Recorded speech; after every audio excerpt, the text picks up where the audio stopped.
시청자 여러분 안녕하십니까. 본격 시사 토크 명쾌한주입니다. 오미크론 확산세 예상보다도 폭발적입니다. 제주 상황도 초비상이죠.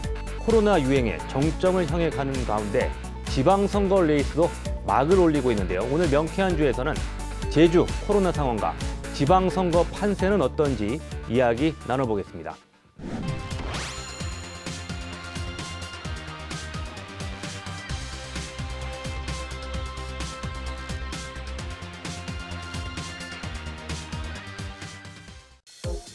네, 코로나 사태 벌써 2년을 넘어섰죠. 종식은 아직 멀기만 한 듯한데 오미크론이 확산되는 현재 이 길고 어두운 터널의 끝은 언제쯤 오는 것인지 박형근 제주대학교 의과대학 교수님 모시고 이야기 나눠보겠습니다. 예, 안녕하십니까? 네, 안녕하세요. 안녕하세요. 교수님, 최근에 제주에서 코로나 확진자가 7,000명까지 나왔었고요. 지금도 그 코로나 확산세가 만만치가 않은데 지금 누적 확진자도 벌써 10만 명을 넘어섰거든요. 네. 현재 제주 지역 코로나 상황 어떻게 보고 계신지, 지금 의료 현장은 어느 정도 상황인지 좀 말씀해 주시죠. 네, 지금 코로나 확진자가 최근 일주일 하루 평균 지금 이제 5,000명 수준으로 지금 발생을 하고 있고요. 그 전주에 비해서도 지금 증가하고 있고, 그리고 지금 이번 주에 증가 양상이 어떻게 될지가 지금 이제 관건이 될 것 같은데, 왜냐하면 정부에서는 이번 주가 이제 정점을 이루고 예. 감소 추세로 돌아설 것이다라고 하는 이제 예측을 발표해 주신 바가 있어가지고요. 예. 그래서 이번 주 지금 주 평균, 주 일평균 확진자가 얼마나 발생할 것이냐가 앞으로 지금 향후 전망과 향후 대비를 하는 데서 중요한 이제 변곡점이 될 것 같다, 이렇게 지금 생각을 하고 있고요.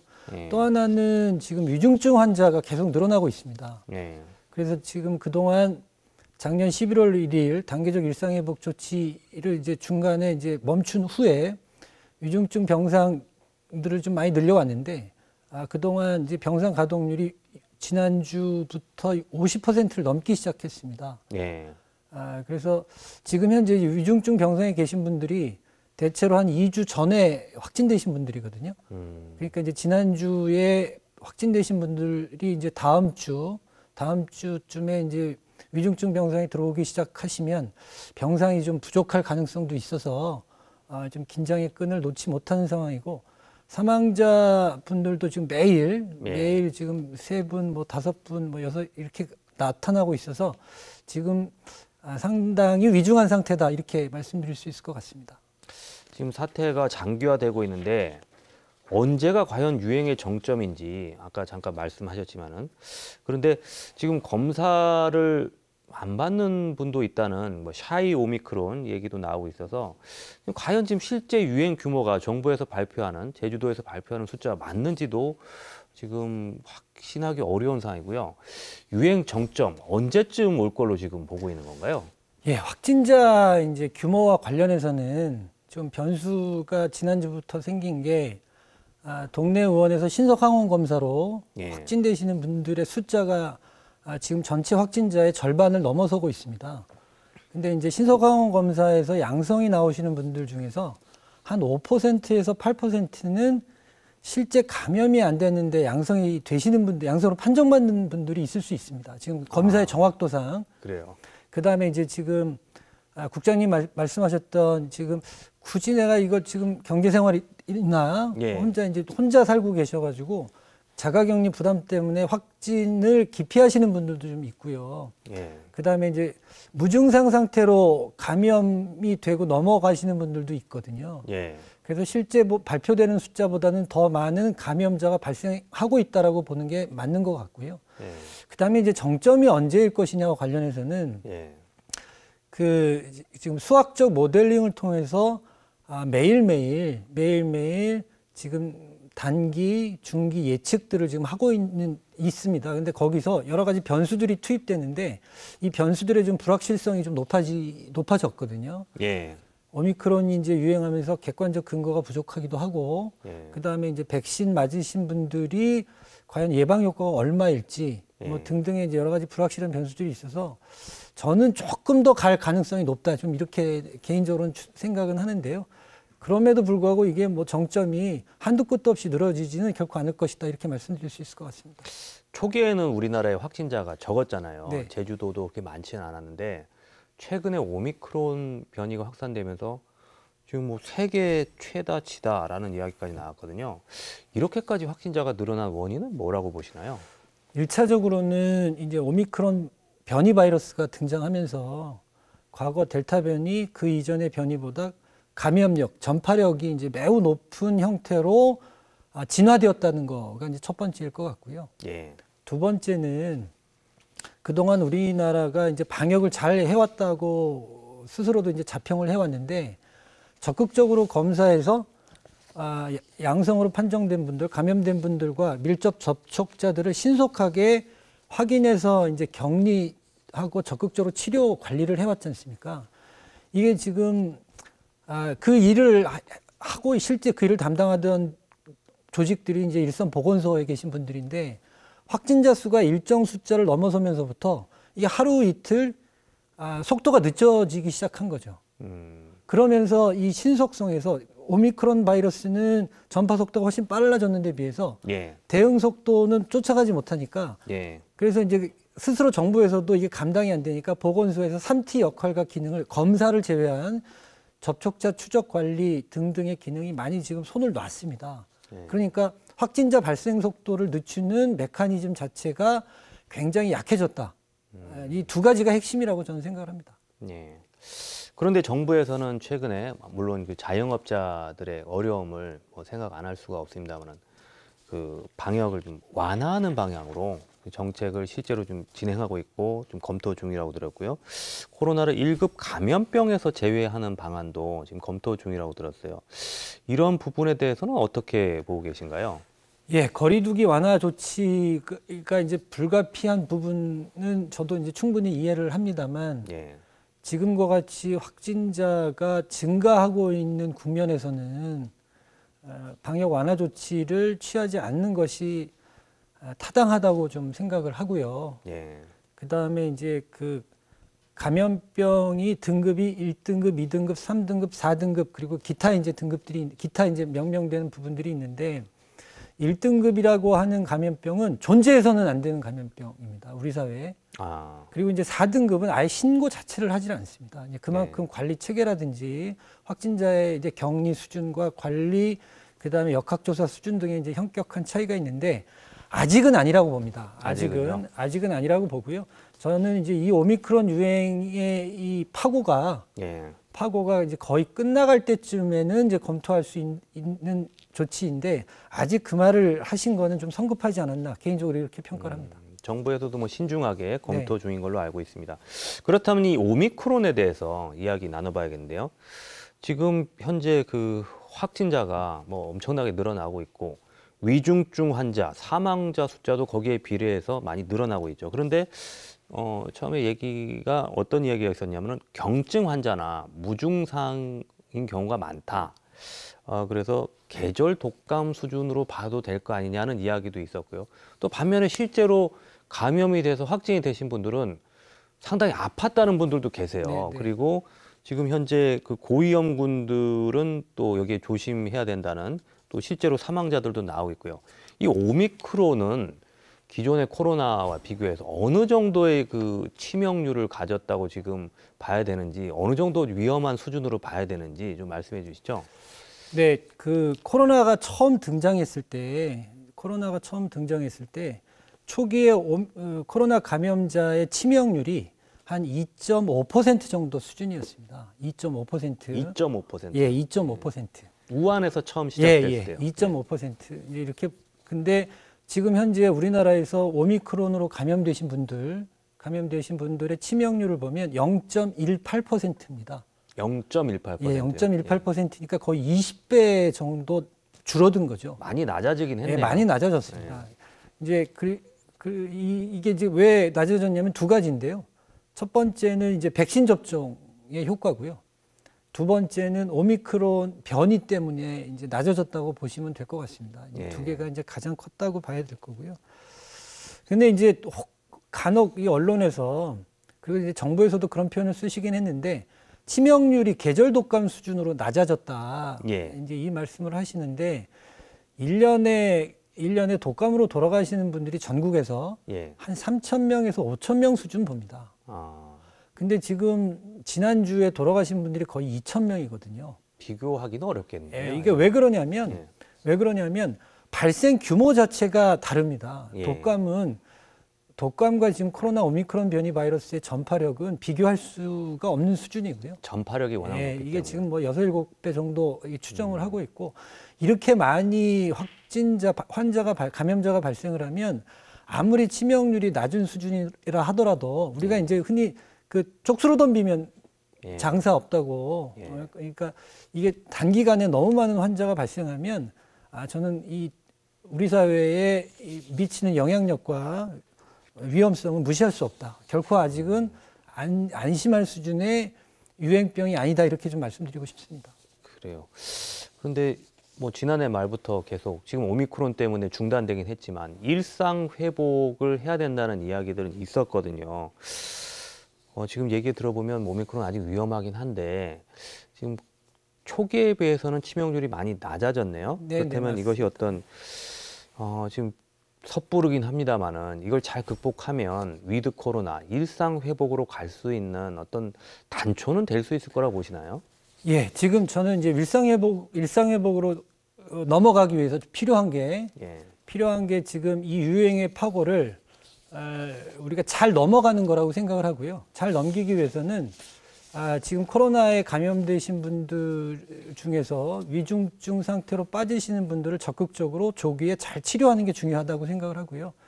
근데 지금 현재 제주도에 준비되어 있는 위중증 병상 규모로는 지금과 같은 유행 추세가 조금 더 지속이 된다면 일반 환자 진료 기능이 위축될 수밖에 없습니다. 그러니까 이제 병상 대란 위기 국면이 올 수 있거든요. 다른 질병을 가진 환자들이 피해를 본다는 것이죠. 그러니까 적시에 제대로 치료를 못 받으시는 상황이 이제 나타날 수 있고요.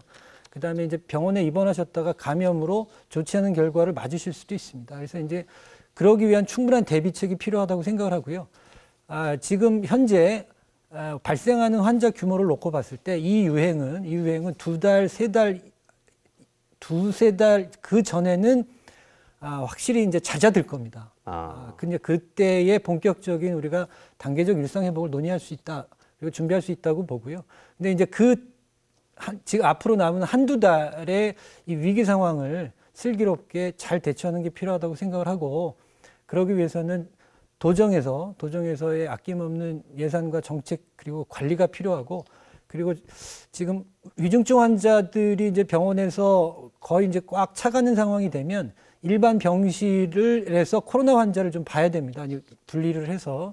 그런 상황이 됐을 때 도민 여러분들의 적극적인 협조와 그리고 일상생활에서 많은 주의가 좀 필요하다고 생각하고 있습니다. 한 가지 궁금한 것은 현재 그 제주에서도 누적 확진자가 10만 명을 넘었었거든요. 한 2달 정도 보셨는데 그럼 제주 도민 70만 중에 한 어느 정도까지 이 감염이 될 걸로 지금 봐야 될까요? 그거는 이제 가정을 어떻게 하느냐에 따라 달라서요. 지금 이제 90% 지금 12세 이상 90%가 이제 백신을 접종을 했거든요. 그리고 지금 10만 명의 확진자가 나왔고. 근데 여기서의 관건은 지금 백신 맞은 분들이 얼마나 지금 예방 전파 차단 효과를 갖고 있을 것이냐인데. 근데 좀 하나 좀 말씀드리고 싶은 거는 최근에 확진되는, 그러니까 1월 말부터 2월 말까지 확진되는 분들 중에서 백신 2차 이상 접종한 분들의 비율이 91%가 됩니다. 그러니까 이게 이제 백신을 맞았음에도 불구하고 코로나 바이러스가 우리 몸에 코나 목 점막에 자리를 잡고 일찍 이제 거기서 증식을 해서 우리가 말을 할 때 비말로 밖으로 전파가 되거든요. 증상을 인지를 못하더라도. 그러니까 이제 이게 높은 전파력을 갖고 있기 때문에 현재 백신의 이제 효과의 한계 때문에 저는 확진자는 더 많이 발생할 수 있다, 이제 이렇게 보고요. 그리고 전 세계적으로도 덴마크가 전체 인구의 50%가 확진이 됐었거든요. 그 2년 동안. 그런데도 아직 거기도 지금 유행의 종식이라고 하기에는 지금 좀 어려운 상황이어서 지금 이제 앞으로 뭐 오미크론 이후에 변이가 등장하더라도 예. 감염자 수는 계속해서 좀 늘어날 수밖에 없는 조건이고 상황이다. 이렇게 보시는 게 맞을 것 같습니다. 지금 말씀하신 또 다른 변이도 발생할 수 있고요. 앞으로 이런 감염병이 계속 되풀이 될 거라는 이야기들이 많은데 그럼 우리 제주 지역, 우리나라의 공공의료, 우리 사회에서 어떤 준비를 해야 된다고 보시나요? 전 두 가지인데요. 공공의료, 공공병원이 일단 늘려야 되는 지역이 있다고 봅니다. 워낙 없어서 확진자를 격리 치료하기 위한 기본적인 인프라가 부족한 지역에는 좀 공공병원들을 좀 늘려나갈 필요가 있다고 보고요. 두 번째, 이제 제주도는 전체 병상의 급성기 병상의 40%가 공공병상이거든요. 네. 지금 존재하는 공공병상을 중에서 감염병에 효과적으로 안전하게 대응할 수 있는 시설 증축 리모델링이 꼭 필요하다고 생각을 합니다. 그래서 지금 이 오미크론, 이게 코로나 유행이 좀 잔잔해져 들어가기 시작하면 본격적으로 그 논의와 준비를 해서 제주도에 있는 공공병원 그리고 도민들이 이와 비슷한 사태가 발생했을 때 안전하고 효과적으로 진료받을 수 있는 시설과 인력 증원이 전 꼭 필요하다고 생각하고 있습니다. 마지막으로 한때 이 이야기가 사람들 상당히 두렵게 했는데 코로나 이전의 그 세상은 돌아오지 않는다. 자, 이제 오미크론 고비 네. 넘기면 네. 우리가 그 코로나 이전의 일상으로 회복이 가능할 것인지 어떻게 보시나요? 일상으로의 회복은 가능하다고 봅니다. 가능하다고 보는데요. 지금 이제 코로나19가 사람들 주변에서 완전히 사라지진 않을 것 같습니다. 예. 사라지진 않을 것 같은데 저는 이제 그 천천히 일상으로 회복해가는 과정이 우리 앞에 놓여 있다. 이렇게 희망을 가지시고 생활을 해나가는 게 좋지 않을까 이런 생각을 갖고 있습니다. 예. 교수님 오늘 말씀 고맙습니다. 네, 예. 감사합니다.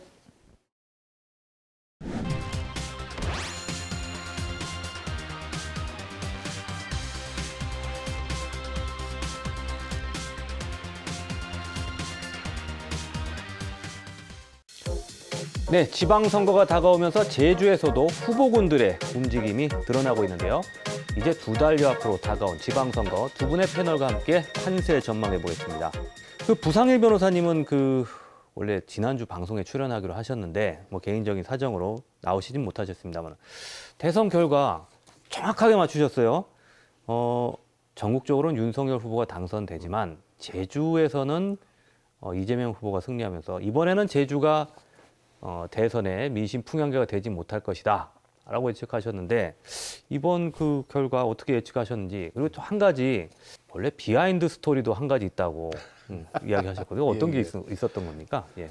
네, 우선 뭐 선거 결과 예측과 관련해서는 제가 여러 가지 자료들을 이렇게 받아보면서 분석할 때 막판까지 큰 격차로 이길 거라고 하는 당의 분석하고는 많은 차이가 좀 있었어요. 특히 이제 그 여론조사 결과를 발표할 수는 없지만 사전투표 결과 이후에 나오는 발표되지 않지만은 계속 떠도는 얘기들이 있지 않습니까? 그런 얘기를 보면 사전투표 과정에서 저희 당의 후보인 지금 당선이신 윤석열 후보가 굉장히 많이 뒤지고 있는 걸로 나오는 그런 분석들이 꽤 있었거든요. 그래서 이거는 경고 메시지라고 보고 있었고 투표가 다 끝난 다음에 각 방송사에서 출구조사 결과를 딱 발표했을 때 이 국민의힘의 이 관계자들이 전부 다 낯빛이 달라진 거죠. 그리고 난 다음에 조금 있다가 이제 점점 사람들이 조금씩 빠져나가기 시작했어요. 근데 이제 11시 때까지 사전투표 그 결과 이후에 확진자나 격리자들이 투표 성향을 어떻게 보였는지 그 데이터를 입수하게 됐죠. 네.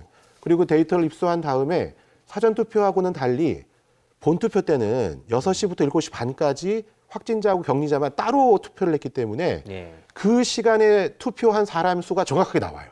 네. 그게 밤 8시가 넘어서 9시 좀 되니까 거의 정확하게 나오기 시작했는데 그 투표수가 한 63만 표 정도가 됩니다.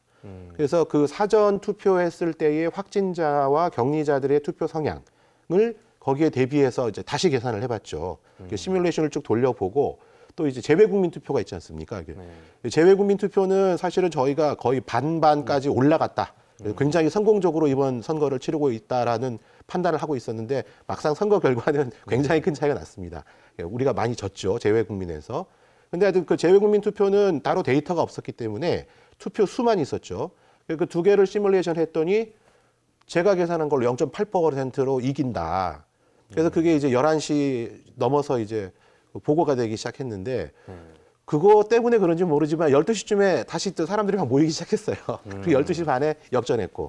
그래서 그 얘기가 나중에 이제 어떻게 그걸 계산했느냐. 근데 그거는 이번 선거의 특징이었어요. 아까 말씀드린 6시 이후 확진자와 격리자가 따로 투표를 했기 때문에 그래서 이제 예상할 수 있는 이 데이터들이 이제 있었던 것이고 다른 투표에서는 사실은 출구조사를 그대로 믿을 수밖에 없을 정도로 출구조사가 굉장히 정확한 것 같습니다. 부산희 변호사님 예측이 맞은 이유가 다 있네요. 계산을 하시는군요. 자, 그럼 김동연 이사장님 뭐 오랜만입니다만은 이번 대선은 어떻게 김동연 이사장님도 뭐 이렇게 계산을 하고 보셨습니까? 계산 못했고요. 그러니까 이렇게 계산할 정도면 이제 선수가 아니라 이제 심판으로 뛰셔야 될 것 같은데.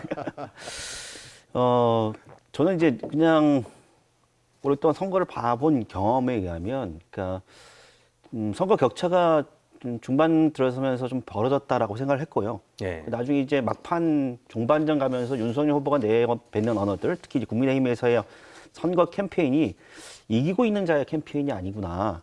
뭔가 좀 쫓기고 있구나라는 느낌을 받았습니다. 그래서 조심스럽게 많이 쫓아갔거나 사실상 골든 크로스, 그러니까 아직 근소한 차이로 이재명 후보가 좀 역전하지 않았을까라는 기대가 좀 있었죠. 근데 그런 기대와 달리 이제 뭐 자정이 넘어서 이렇게 역전이 되면서 결국 아주 근소한 표차로 떨어졌는데, 그래서 저는 이게 우리 국민의 민심이라고 하는 것, 이건 뭐 윤석열 후보의 어떤 승리라기보다는, 그리고 이재명 후보의 낙선이라기보다는 우리 국민의 민심의 풍향을 이번 대선이 어찌 보면 정확히 좀 보여준 게 아닌가. 정치권이 좀 겸허하게 이런 선거 결과를 받아들여야 되지 않을까라는 좀 생각을 해봤습니다.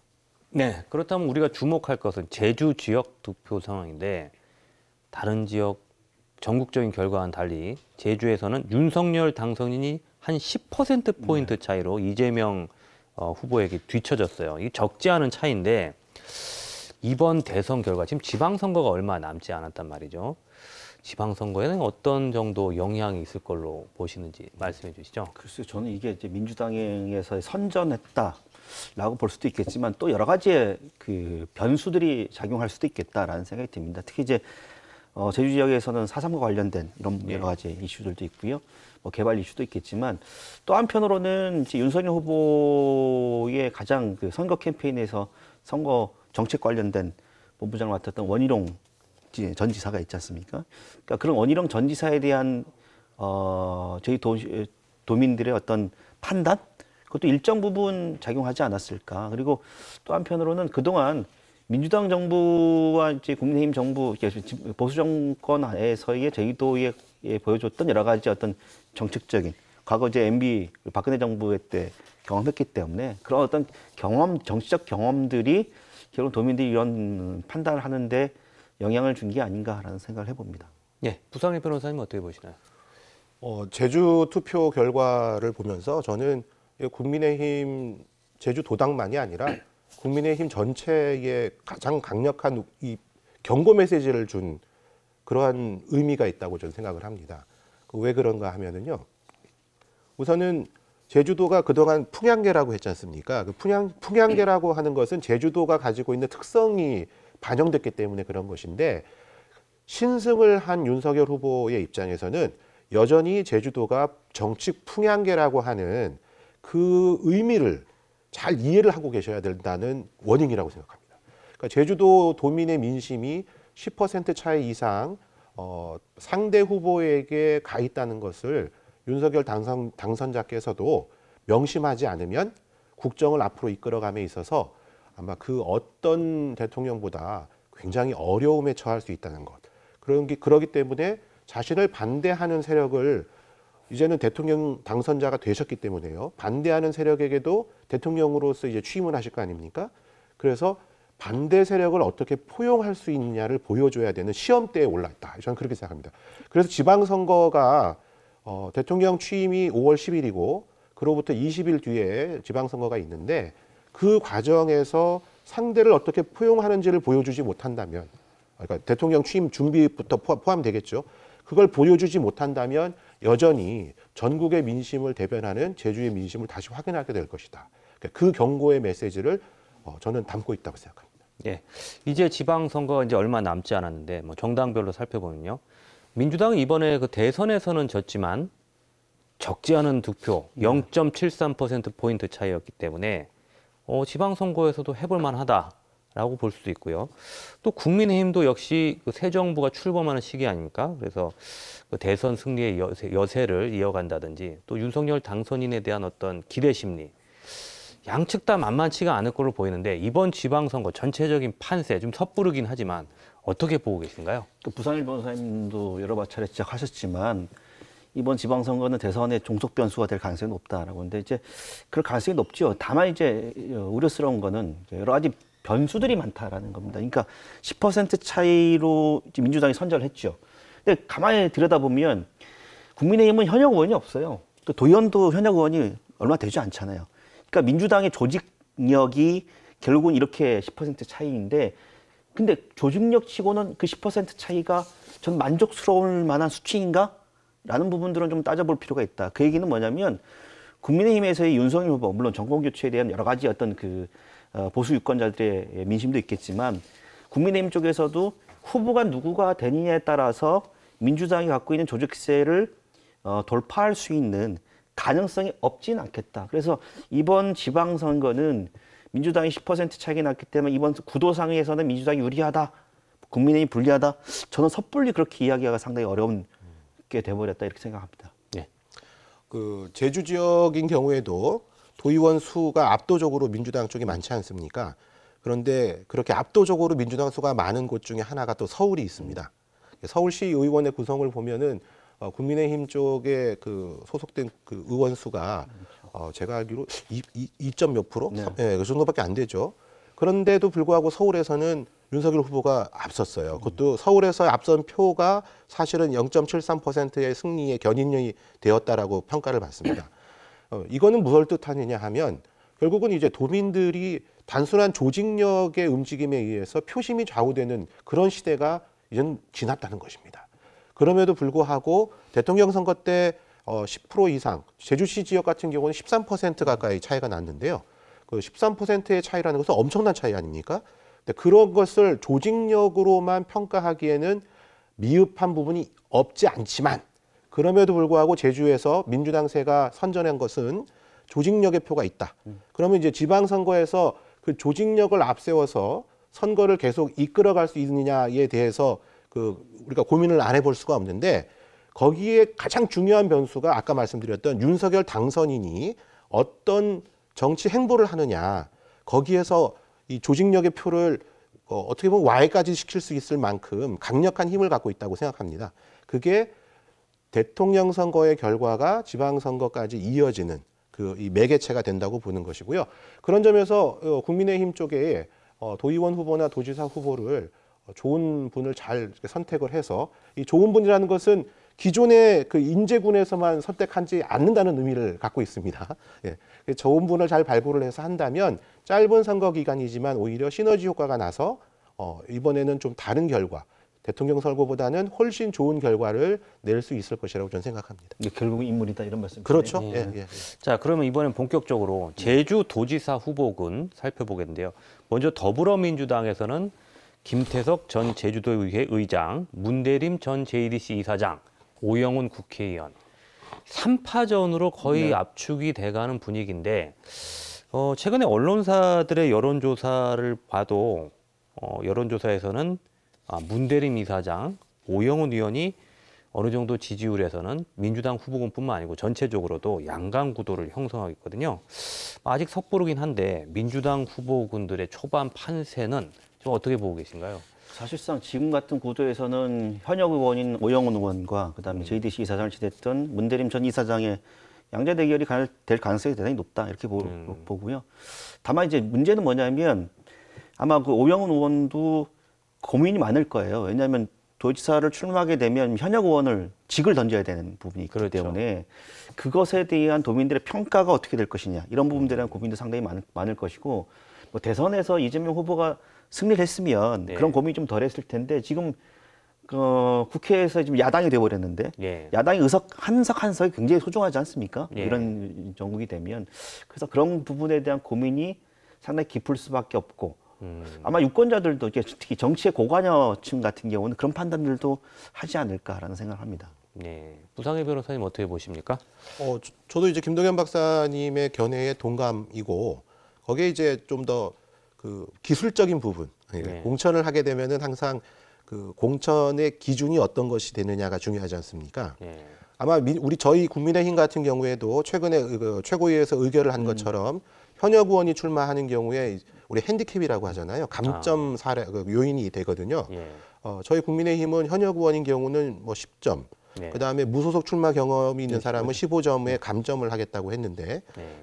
마찬가지로 민주당도 네. 현역 의원의 출마에 대해서는 감점 요인으로 아마 그 핸디캡을 줄 거라고 보고 있습니다. 그렇다면 문대림 전 JDC 이사장과 오영훈 현 국회의원의 대결에서 그 감점 요인을 극복할 수 있을 만큼의 동인이 없다면 네. 오영훈 국회의원이 도지사 출마를 포기할 가능성도 전 있다고 봅니다.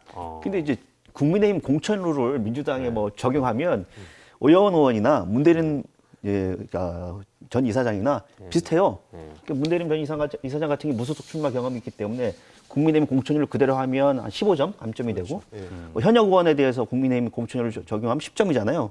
그러니까 결국은 그 후보 경쟁력 측면에서 어떤 식의 공천율이 될지는 모르겠으나 핸디캡은 거의 다 유사하다.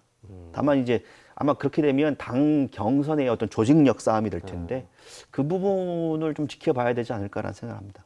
그럼 가장 관심이 가는 것이 어떤 식으로 결정될 것인지도 아직 지금 네네. 확정은 안 됐습니다. 과거 사례를 보면 지난번 지방선거에서 민주당의 경선이 굉장히 치열했어요. 네.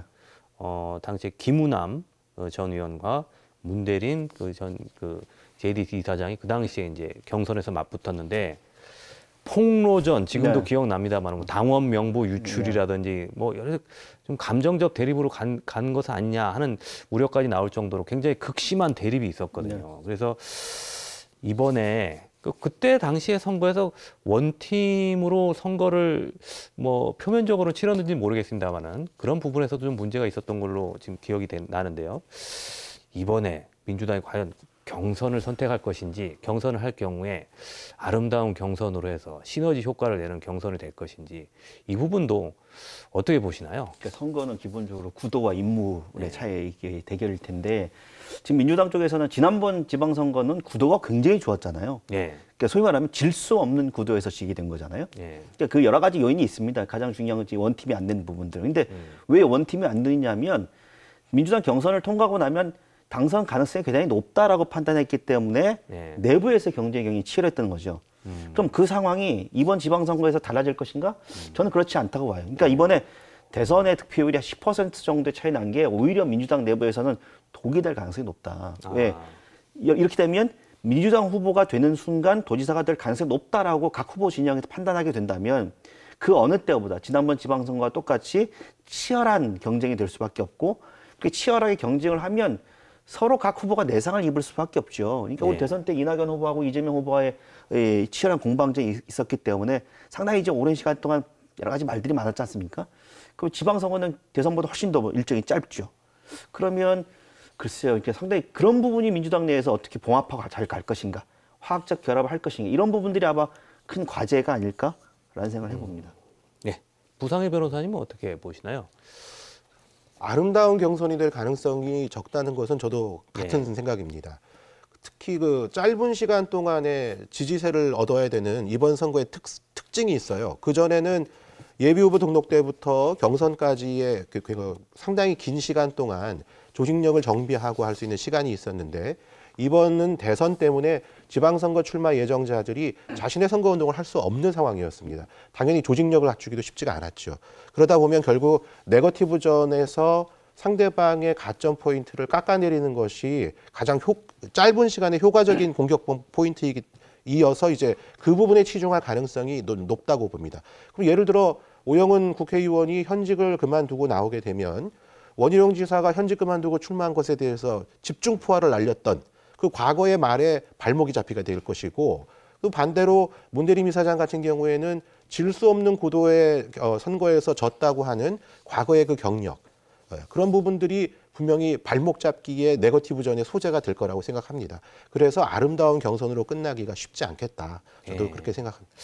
자, 그럼 그 다음은 국민의힘 도지사 후보군들도 살펴보겠습니다. 현재 거론되는 후보군은요, 고경실 전 제주시장, 김용철 회계사, 문성유 전 한국자산관리공사 사장, 부임춘 전 제주신문 대표, 장성철 전 국민의힘 도당위원장, 정은석 전 한국노총 KB 국민은행 지부지회장, 허양진 도당위원장 직무대행 등이 있습니다. 상당히 많네요. 네네. 많은데 현재 여론조사상으로는 일단은 민주당 후보군들을 압도하지는 못하는 상황이고 당내 후보군들에 대해서도 최근에 언론사들이 여론조사를 했는데 여론조사상으로는 장성철 전 위원장이 일단 선두를 공통적으로 달리고 있고 나머지 뭐 고경실 전 시장, 허양진 도당위원장, 문성유 전 사장 등이 뒤따르는 형국인데요.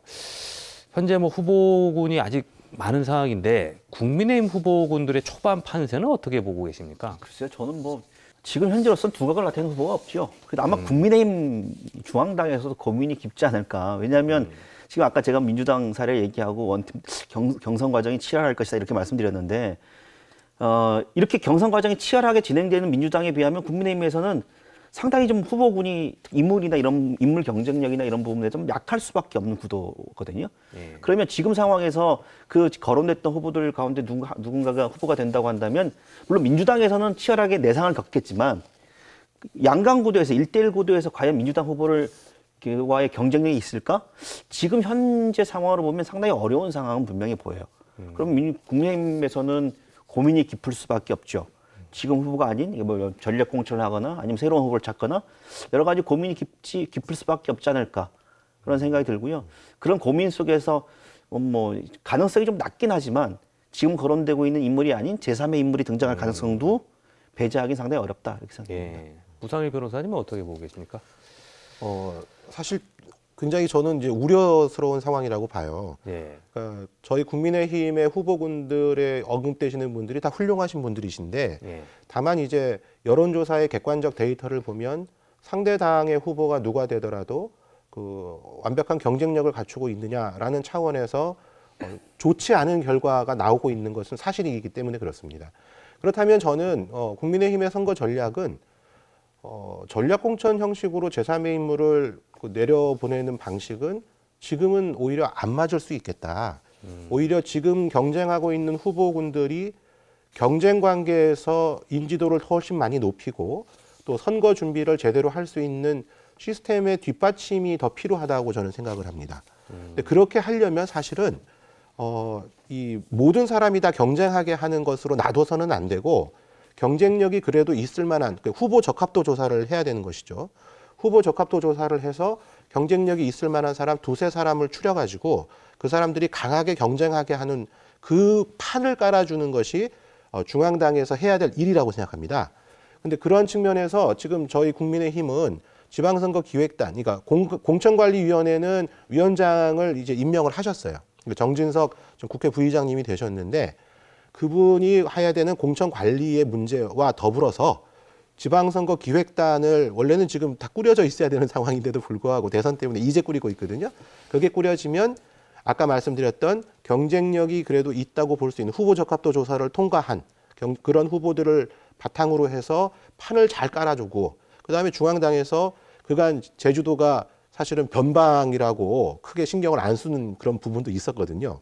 그런 것에 대해서 지금은 새롭게 당선인이 되신 분이 뭐 관광청을 제주에 유치하겠다는 말씀까지 하셨던 것처럼 제주에 대한 각별한 애정을 갖고 있다는 그 메시지를 던져서 후보의 경쟁력 플러스 정권 전체의 경쟁력 그리고 당의 경쟁력을 높이는 방향으로 그렇게 하면 지방선거 대주지사 선거도 충분히 승산 있는 게임으로 갈 수 있을 것이라고 생각합니다. 저는 생각이 좀 다른 게 뭐냐면 지금 역대 대통령 선거 이후에 치러지는 어떤 지방선거에서 보면 과거에는 대통령 지지율이 초기에 정권 초기에 굉장히 높았잖아요. 뭐 70%가 넘는 경우도 있었지만 지금 아마 윤석열 당선인이 대통령이 된다 하더라도 지지율이 그렇게 나올 가능성이 지금으로서는 대단히 희박해 보이고요.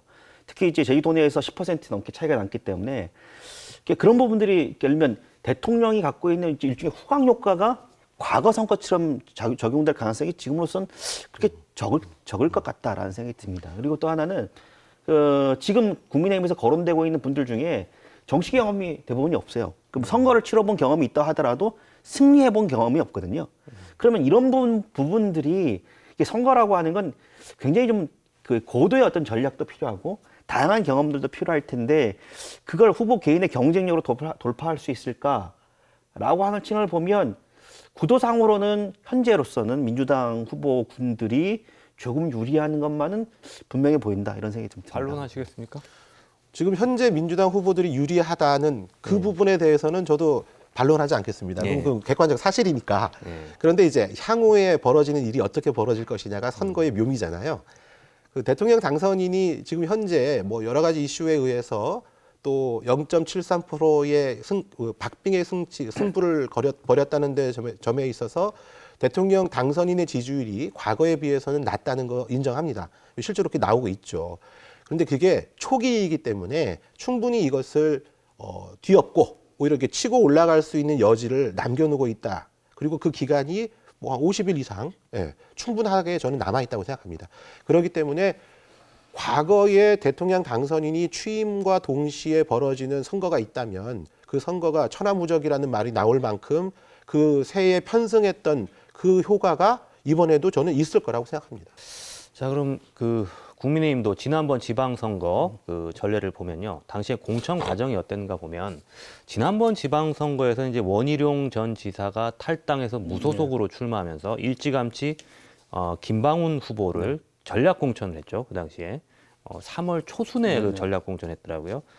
득표율은 원희룡 전 지사 탈당으로 해서 상당히 저조한 결과로 마무리가 됐고 그 전 지방선거에 이제 그 원희룡 그 전 지사가 출마한 선거에서는 경선을 치르긴 했는데 그 당시에 이제 경선 룰을 가지고 우금민 당시 지사와 갈등이 있었지 않습니까? 결국엔 우금민 지사가 출마를 포기하면서 좀 일방적인 그 당시에 그 원희룡, 김방훈, 김경택 세 후보의 경선을 치렀었는데 원희룡 후보가 일방적으로 승리하는 그런 경선이 있었습니다. 이번에는 그렇다면 지금 여러 후보들이 지금 난립하고 있는 상황에서 과연 국민의힘은 전략 공천에 지난번 선거에 전례를 따를 것인지 아니면 경선으로 갈 것인지 이 부분도 지금 예측할 수가 있을까요? 그러니까 정치는 명분이잖아요. 전략 공천을 하더라도 명분이 필요하다고 생각이 들어요. 예.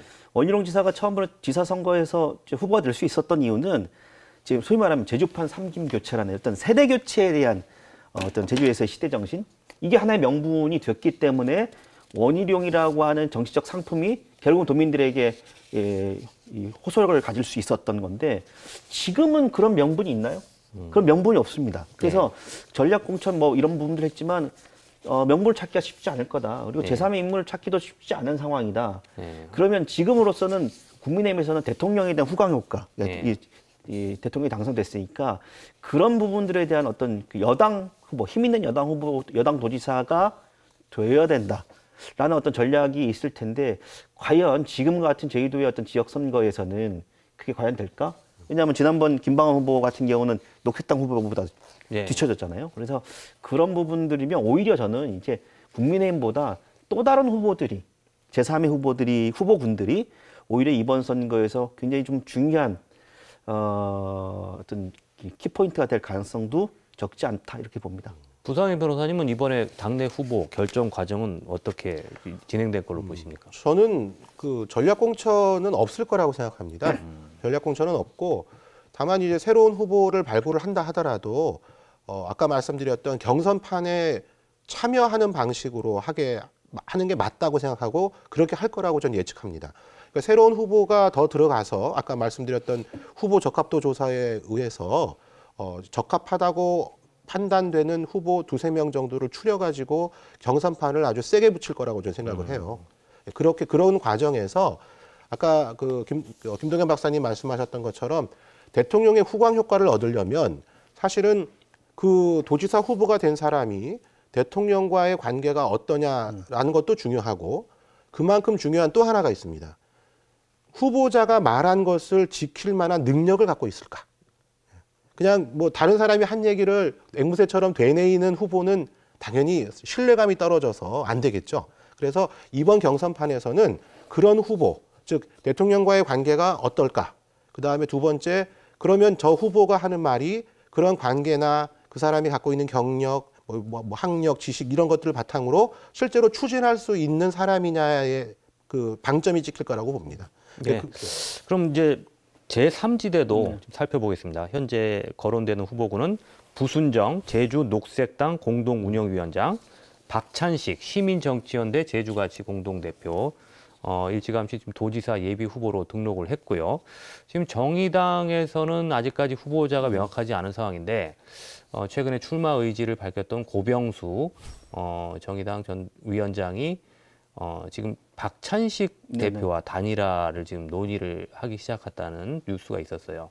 최종 출마자는 어떻게 될지 모르겠습니다만 제주 지역에서 지난번 지방선거 때는 녹색당의 고은영 후보가 만만치 않은 득표를 보였죠. 3.5%였네요. 당시에 그 제주에서도 진보 정당의 가능성을 엿볼 수 있었다는 평가를 받았는데 그렇다면 이번 선거에서는 이 진보 정당 후보들이 어느 정도 파급력이 있을 것인지 단일화는 과연 성사될 걸로 보시는지 말씀해 주시죠. 일단 정의당하고 제주같이 박찬식 후보와는 단일화 이야기가 지금 나오고 있는 걸로 알고 있습니다. 다만 이제 녹색당과의 단일화는 글쎄 지금 현재로서는 뭐 예측하기 어렵다라는 생각이 드는데 과거 이제 지방선거에서 고은영 후보가 보여줬던 득표율 그리고 또 그동안 이제 진보 정당에 대한 득표율들을 제주 지역에 합산해 보면 전국에서 가장 높아요. 한 20% 가까이 나오니까 이게 무시 못할 하나의 변수가 될 가능성이 높다라는 생각이 들고 그것이 어찌 보면 지금은 대단히 미약해 보지만 이 제3지대의 후보가 전체적인 지방선거의 판을 뒤흔드는 굉장히 중요한 요소가 될 가능성이 높다라는 생각이 듭니다. 예, 어떻게 보시나요? 우선은 그 단일화와 관련해서 정의당 후보가 공식적인 출마 선언을 하지 않은 상태에서 단일화 논의를 한다. 예. 이건 정의당의 100기를 말하는 거죠. 정의당이 이미 100기를 들었어요. 예. 그래서 그 부분에 대한 단일화는 사실은 뭐 그냥 그렇게 진행이 될 거라고 보고 녹색당은 지난 선거에서의 결과에 의해 가지고 이번도 독자적인 노선을 갈 거라고 생각합니다. 예. 다만 이제 그렇게 하는 이유 중에 하나는 녹색당이 그래도 제주도에서는 존재감을 항상 드러내고 있지 않습니까? 그리고 이번 선거가 도지사 선거도 이제 박빙의 선거가 저는 될 거라고 생각합니다. 예. 예, 그런 상황에서 녹색당의 선전 그리고 이제 그 제3지대의 또 다른 후보의 선전은 결국은 국민의힘에게는 뭐 이런 말씀을 드려도 될지 모르지만 어부지리의 성격으로라도 도움이 될 거라고 저는 그렇게 생각하는데 이것을 잘 활용을 하기 위해서는 아까 말씀드렸던 것처럼 대통령 당선인이 자기와 생각이 다른 사람들에 대한 포용감을 보여주는 것 거기에 저는 초점이 맞춰져 있다고 봐요. 안 그러면 또 양대 전선으로 완전히 구분이 되어가지고 제3지대의 후보들은 많이 이제 뒤처지게 되고 민주당 쪽이 오히려 또 힘을 얻게 되는 그런 구도로 갈 가능성이 있다고 저는 생각합니다. 자, 마지막으로 앞으로 그 남은 지방선거 어떤 변수가 있을 것인지 앞으로 무엇이 가장 큰 변수, 이슈가 될 걸로 보시는지 꼽아주시죠. 일단은 뭐 민주당 내에서 현역 의원 출마와 관련된 당내 어떤 방침이랄까요? 당내 분위기 이런 부분들을 상당히 중요할 것 같고 민주당 내에서의 공천룰이 어떻게 정해지는지 이게 굉장히 또 중요한 변수가 될 수 있을 것 같다. 그리고 이제 민주당에서 경선 주자가 결정됐을 때 원팀이 될 수 있느냐, 경선 과정에서 그런 부분들이 이번 지방선거에서도 굉장히 중요한 변수가 될 가능성이 높다 이렇게 생각합니다. 네. 이번 지방선거는 인물론에 의해서 판단되는 선거가 될 가능성이 좀 있다고 봅니다. 물론 이제 도지사 선거만 보는 것이 아니라 도의원 선거까지 같이 보는 것인데요. 지난번 선거에서 인물이 많이 뒤처짐에도 불구하고 소속된 정당 때문에 득표를 해서 당선된 사람이 많다라는 평가가 지난 4년간의 평가인 것은 객관적인 사실이라고 저는 말씀드리고 싶습니다. 그래서 이번 선거에서는 민주당이든 국민의힘이든 또는 제3의 정당이든 어떤 후보를 내느냐에 따라 득표율이 변화가 분명히 있을 것이라고 생각하는데요. 그런 측면에서 과감한 인재 등용 이번 지방선거에서 많이 좀 해줬으면 좋겠습니다.